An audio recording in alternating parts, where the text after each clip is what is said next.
Bonjour à tous, je suis Gilles Mention, je venais vous saluer aujourd'hui. Je voulais venir pour discuter un petit peu de ces principes essentiels de sagesse, revenir sur ces choses, j'espère qu'elles résonneront avec vous. Actuellement, on vient de passer la porte du 12-12 jusqu'au 21-12, c'est 10 jours qui nous permettent de se préparer, de se reposer, de vraiment se préparer. Et le 21, il va y avoir toute une nouvelle énergie qui va arriver, et après ça on va avoir 10 jours pour l'intégrer, pas plus, jusqu'au 31, et après le cycle de l'année va commencer. Donc c'est vraiment quelque chose de très très puissant. Il faut voir que cette année ça sera vraiment il va y avoir cette nouvelle fréquence en 2019 qui va être l'amour de cette lumière dorée, cette lumière de l'amour inconditionnel, du pardon inconditionnel du Christ. Et tous ceux qui refusent de rentrer dans le programme vont avoir de plus en plus de difficultés. Ils vont voir la désintégration de leur monde, parce que tout le monde est en train de se désintégrer. Je voulais parler rapidement de l'idée, je vais tirer quelques cartes, mais l'idée au niveau du pardon inconditionnel, c'est par rapport à la finance et l'économie. Il est évident qu'on se prépare, enfin, faut demander à Dieu d'être protégé de tout ça, hein, mais on se prépare pour une crise financière, économique très très importante, beaucoup plus importante que celle de 2008. Pourquoi? Parce qu'en 2008, au lieu de sauver l'économie, ils ont choisi de sauver les banques. Et donc, parce que ce système de dette lequel on vit, c'est un système très ancien. On connaît déjà tous ces procédés. C'est un système de Babylone. C'était les Sumériens, les Anunnaki qui avaient inventé ce système d'esclavage dette. Mais ce qu'on peut savoir dans tout par rapport à l'histoire, c'est que ça soit dans la Bible, chez les Romains, chez les Grecs, et même après, à chaque fois qu'il y a une nouvelle, il y a toujours des moments où on doit pardonner toutes ces dettes qui n'ont plus de sens. Et donc, il va falloir revenir. Bon, je parle pas de dette entre individus, hein, je parle de dette ou les corporations qui s'endettent pour leur expansion. Je parle de toutes les dettes toutes les dettes d'État, par exemple, qui n'ont jamais existé, puisqu'ils n'avaient pas les assets pour pouvoir prêter cet argent. Donc il va y avoir un reset, c'est une sorte de, il va falloir faire une audit de toutes les assets du monde pour réévaluer tout ça, parce que les corporations, on leur a donné l'autorité les mêmes droits qu'une personne, alors que bon, elles n'ont pas une personne a des responsabilités morales, alors que ces compagnies n'ont pas forcément de responsabilité morale. Mais enfin bon, il y a tout le monde essaye de se réformer, hein, le plus vite possible. Bon, tous ceux qui ne le veulent pas vont avoir beaucoup de mal. Je voulais juste partager quelques idées. Bon, ce qui va être fermé, c'est à partir du moment où on se sépare de cet argent fiduciaire, cet argent hypothétique, cet argent de Monopoly, on revient sur un système qui est basé sur ça n'a pas besoin d'être l'or, ça peut être la platine, les diamants, mais qui est une asset, quelque chose qui garantisse la valeur de l'argent qui est publié. Il faut voir que tous les dérivatifs financiers, tous les marchés spéculatifs, tout ça sont contre la loi cosmique. Donc cette idée de pardon inconditionnel du Christ, ça risque de s'appliquer à l'économie en 2019. Enfin, on va voir comment ces choses se passent, mais enfin c'est déjà bien étudié un petit peu partout. Comprendre que quand on est en dette, on est esclave de des créditeurs. Hein. C'est un peu le système du casino, mais savoir que ceux qui tiennent les casinos ne perdent jamais. Hein. C'est eux mais tout le monde, tous les autres perdent. Hein. Donc c'est vraiment, il faut revenir sur une économie qui puisse être fonctionnelle et qui pourra durer, nous emmener jusque dans l'âge d'or où on n'aura plus besoin d'argent, où tout le monde aura tout ce qu'il faut. Donc voilà, c'était juste quelques idées que je voulais exprimer.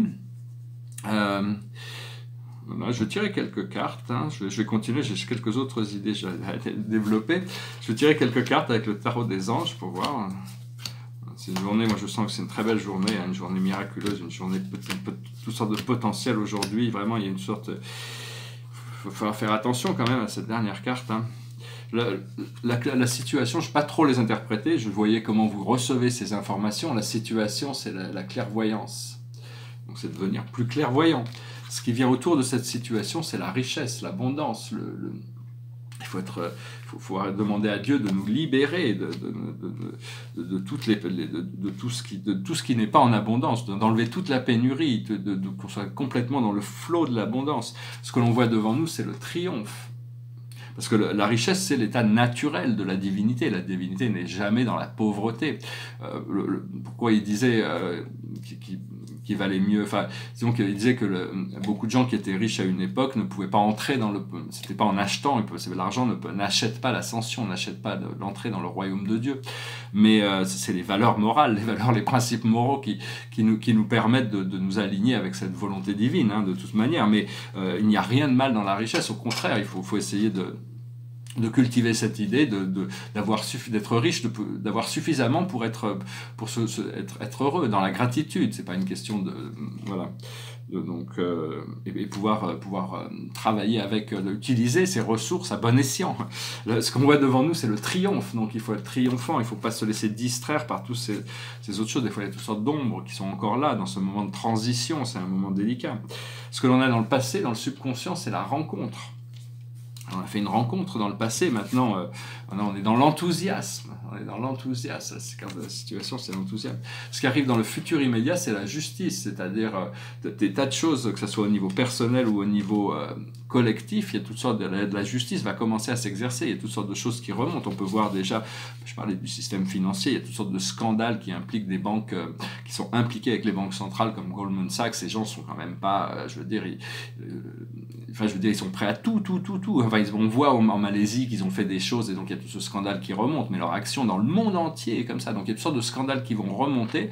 Enfin, on espère pouvoir nettoyer tout ça parce que c'est pas en sauvegardant des entités qui travaillent contre l'humanité, contre la planète, donc il va falloir à un moment donné, va falloir accepter que on puisse réétablir tous ces instituts qui puissent recommencer à servir les fonctions qu'ils ont pour de vrai. Ce que l'on est, nous, nos forces dans la situation, c'est la guérison. On va pouvoir amener les choses en alignement, parce que toutes ces choses, elles peuvent paraître, faut pas trop le chaos du monde extérieur, le chaos du monde politique, toutes ces situations, c'est très, on pourrait penser que c'est très tendu, c'est très compliqué.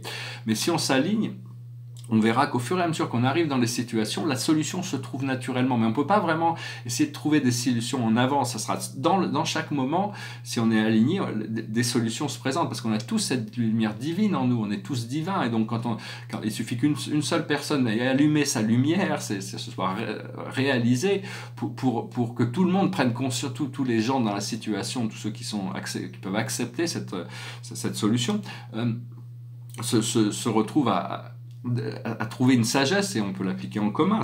Ces choses peuvent se résoudre très très vite, beaucoup plus vite que ce que l'on pense. Autour de nous, c'est l'équilibre, c'est la balance. Donc c'est vraiment, il faut garder les choses en équilibre. À l'intérieur de nos émotions internes, c'est le pardon. On revient au pardon, le pardon inconditionnel, pour nous-mêmes d'abord, pour nous-mêmes, et puis pour les autres aussi, parce que bon, ce qu'il faut, c'est quand même, il faut comprendre les erreurs, essayer de les corriger, parce que sinon on repart dans le même cycle, hein. Et l'aboutissant, c'est l'indulgence. Donc il ne faut pas être trop indulgent. Il faut arriver à être quand même assez... faut pouvoir s'amuser, mais il ne faut pas se laisser déborder par ses sens, par ses désirs. Il faut être maître de soi-même. Il ne faut pas être esclave de soi-même. Socrate nous rappelait que quand la partie obscure est dominante sur nous, on est esclave de nous-mêmes. Mais quand c'est la partie lumineuse de nous-mêmes qui est dominante, on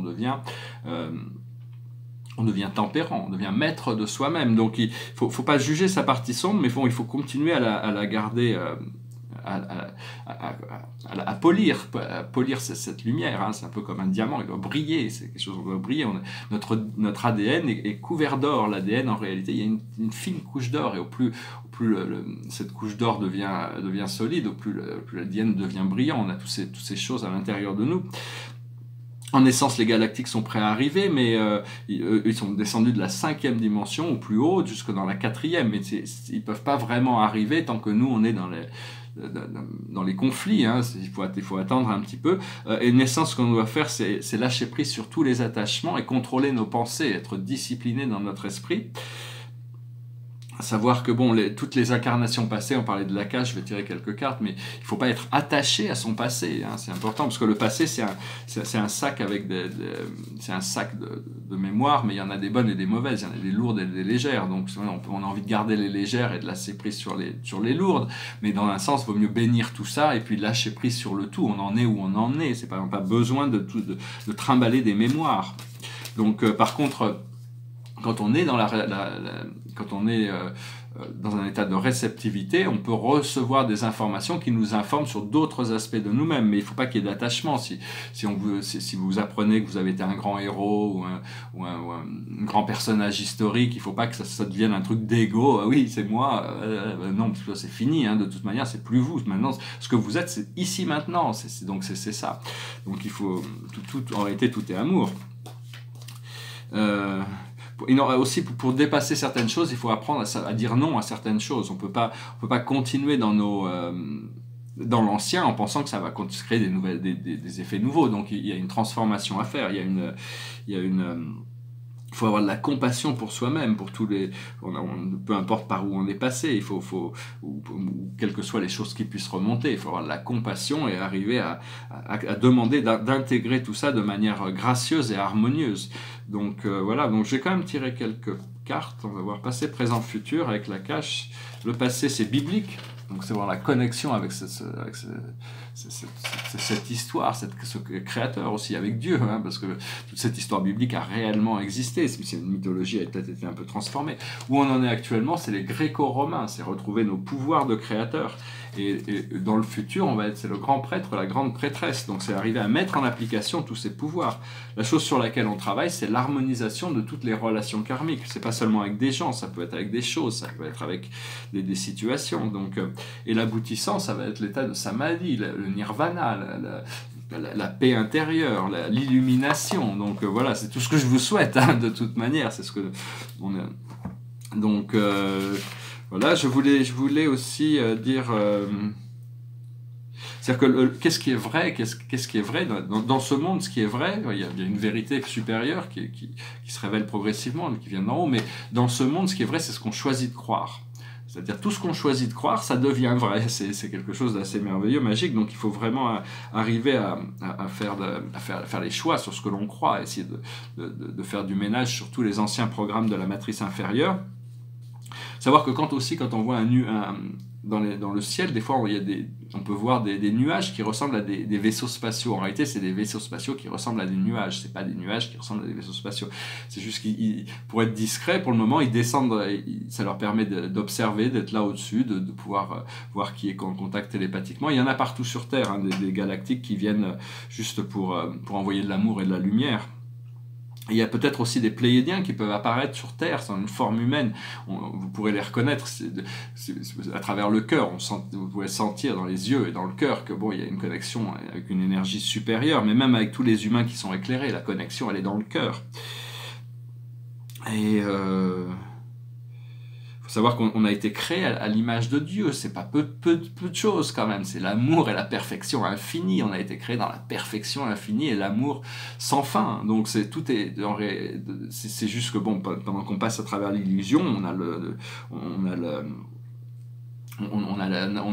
a des expériences qui peuvent être, qui font partie d'un programme qu'on a choisi, et savoir que il y a ceux qui savent et ceux qui savent pas. À propos de Dieu déjà, mais à propos de la loi de cause à effet, ceux qui savent pas, ils savent pas. C'est-à-dire qu'ils pensent pas que ce qu'ils font peuvent un jour, ils vont devoir subir ce qu'ils sont en train d'appliquer aux autres. Enfin, je veux dire, de toute manière, il y a des gens qui connaissent pas la loi, qui connaissent pas Dieu, et qui sont humains et qui sont très bien et tout. Il n'y a pas besoin chacun vit à son rythme. Hein. Il y a aucune nécessité de changer quoi que ce soit, parce qu'en réalité, tout est infiniment parfait. C'est juste nous, on a envie de s'élever. Mais si vous cherchez à être bon, si vous cherchez à vous aligner, sachez que vous êtes déjà dans cette voie, et donc il n'y a aucune raison. Il faut développer son amour, sa lumière, son courage, mais il y a la loi de la grâce aussi, hein, donc il faut savoir qu'une fois qu'on a, Dieu sait ce qui se passe à l'intérieur des cœurs, hein, donc une fois que faut commencer à unifier ce principe, devenir plus notre moi supérieur, et suivre cette voie, intégrer le plus en plus toutes ces choses. Il faut voir aussi par rapport au passé, je voulais continuer un petit peu juste pour dire par rapport au passé, tant qu'on est en train de de temps en temps, c'est bien d'aller revoir le passé, mais tant qu'on est dans le passé, on est dans une loupe, c'est-à-dire qu'on est prisonnier de ce passé. Il n'y a que vraiment une fois qu'on a pu lâcher prise sur le passé qu'on peut trouver cette liberté. Et voilà, donc je voulais dire qu'est-ce que je voulais dire d'autre? Je voulais parler de... Oui, je voulais parler de mathématiques aussi. Parce que nous, sur Terre, on a le système métrique, le système métrique. C'est-à-dire que c'est comme l'univers. L'univers est basé sur le système métrique. C'est-à-dire, dans un super univers, il y a 10 secteurs majeurs. Dans chaque secteur majeur, il y a 100 secteurs mineurs. Dans chaque secteur mineur, il y a 100 univers locaux. Dans chaque univers local, il y a 100 constellations. Dans chaque constellation, il y a 100 systèmes. Et chaque système est le centre administratif pour 1000 planètes. Donc tout ça, tout l'univers du temps et de l'espace est basé sur le système métrique. Mais il y a une autre base qui est la base 12, qui est comme le système anglo-saxon, les pounds, les inches, tout ça. Et ça, c'est un système qui est plus spirituel dans le sens où ça nous connecte à la sous-matrice de notre univers. On est dans une matrice de 12 dimensions. Et donc on va, comme le zodiaque ou les 12 mois, enfin bon, il y a des rappels sur ces choses aussi. Et donc, et puis il y a la base 7, qui est la base 3, 7, 12, c'est-à-dire c'est les origines spirituelles. Cette base 7 de mathématiques, ça nous rappelle nos origines spirituelles. Il y a 7 orifices dans la tête, il y a 7 couleurs, il y a 7 notes, il y a 7 jours dans la semaine. Et il disait dans l'Urantia que dans la table des éléments, la table des périodes des éléments, quand on les connaîtra mieux, on s'apercevra que tous les 7, ils marchent par 7. Mais qu'à partir du numéro 28, à partir du moment où il y a un atome avec 28 électrons, ça devient complètement imprévisible. Il n'y a plus rien qu'on puisse prévoir parce que ces esprits qui regardaient ça nous expliquaient que bon, il y a des choses qu'ils ne peuvent pas expliquer. La seule chose qu'ils peuvent expliquer, c'est qu'il y a forcément la présence de l'absolu inqualifié qui vient, qui crée des conditionnements différents. Donc c'est des choses assez mystérieuses. Bon, la table des éléments, on va la revoir, hein. Donc voilà, c'est juste, je voulais juste venir vous saluer, discuter de ces idées. Derrière moi, c'est un tableau que je viens de finir. Je pensais qu'il était fini, puis les noms n'étaient pas intégrés. Donc c'est sur la compagnie du ciel, la famille de Dieu. Et nous, on en fait partie, on est des enfants ascendants de Dieu. Et donc voilà, j'ai réussi à intégrer tous les noms de cette grande famille spirituelle. C'est un peu, je sais pas trop comment, je peux en commenter, mais donc c'est assez compliqué. Il y a la Trinité du paradis, en haut il y a les architectes de l'univers maître et leurs associés transcendantaux, les esprits suprêmes, les personnalités de l'esprit infini. Ici il y a les êtres de l'univers, ici il y a le suprême, dit je suis, le suprême, l'ultime, l'absolu, le centre de pouvoir de l'univers, les citoyens permanents et les êtres de l'univers, et les fils de Dieu. Et donc c'est un tableau qui, à mon avis, bon, il est bien intégré. Là, j'ai réussi, il a fallu que je fasse au moins 40 différentes couleurs sur ces lettres avant de trouver une formule qui fonctionnait pour moi. Mais enfin bon, là, je le trouve vraiment très réussi, je trouve très beau. Il y a toutes sortes de détails, de petits détails. Bon, après ça, c'est des tableaux qui pourront servir pour étudier la spiritualité, hein. Ouais, Pardon, excusez-moi. Et donc je voulais finir avec une chanson, juste pour dire avec une chanson, c'est une chanson de gospel, it goes like this. I wandered so aimless, life filled with sin, I wouldn't let my dear Savior in. Then Jesus came like a stranger in the night. Praise the Lord, I saw the light, I saw the light, I saw the light. No more darkness, no more night. Now I'm so happy, no sorrow in sight. Praise the Lord, I saw the light. Just like a blind man I wandered along. Worries and fear I claim for my own. Then like a blind man that God gave back his sight. Praise the Lord, I saw the light, I saw the light, I saw the light. No more darkness, no more night. Now I'm so happy, no sorrow in sight. Praise the Lord, I saw the light. I was a fool to wander and stray. Straight is the gate and narrow the way. Now that I have traded the wrong for the right. Praise the Lord, I saw the light, I saw the light, I saw the light. No more darkness, no more night. I'm now so happy, no sorrow in sight. Praise the Lord, I'm so in sight. I saw the light. Voilà, thank you very much. Merci. C'est juste une petite chanson qui avait été chantée par Elvis Costello, mais c'est Hank Williams qui l'avait écrite. Moi, je tirais quelques cartes. J'espère que vous avez trouvé cette vidéo intéressante. Pas mal de nouveaux tableaux. Je vais peut-être montrer ça. En fait, cette évolution. J'ai résolu une partie de ce tableau.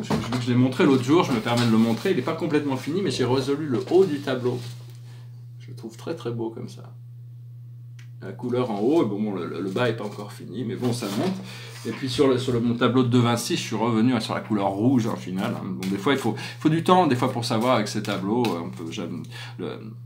En essence, on dit qu'un tableau, on est sûr qu'il est fini une fois qu'il est vendu, hein.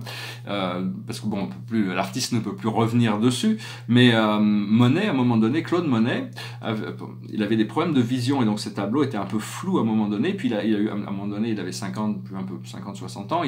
Finalement, il a eu un peu d'argent, il a pu s'acheter Giverny. Et donc il a installé sa famille, il a eu son opération de la cataracte et donc il s'est aperçu que ses tableaux n'étaient pas aussi précis que ce qu'il voulait. Et donc il retournait chez les collectionneurs, il retournait dans les musées pour repeindre ses tableaux. Donc, enfin bon, normalement une fois qu'un tableau est vendu, normalement il est fini, quoi. On va chez les collectionneurs pour retoucher nos tableaux, ça fait pas très très sérieux, hein. Voilà, je vais finir avec une petite touche d'humour. Alors la plus haute sagesse aujourd'hui pour nous, c'est l'effort. Ce que l'on doit comprendre, c'est créer. Ce que l'on doit faire, c'est les limitations, accepter les limitations qui sont nôtres pour pouvoir rester sur cette ligne qui est étroite, mais qui amène à la porte, hein. Et l'aboutissant, c'est les responsabilités. On va pouvoir entrer dans ces nouvelles responsabilités, lâcher prise sur certaines autres responsabilités pour se sentir bien dans son programme. Voilà, je vous souhaite une excellente journée. Je vous remercie pour tout. Je vous dis à bientôt. Namaste.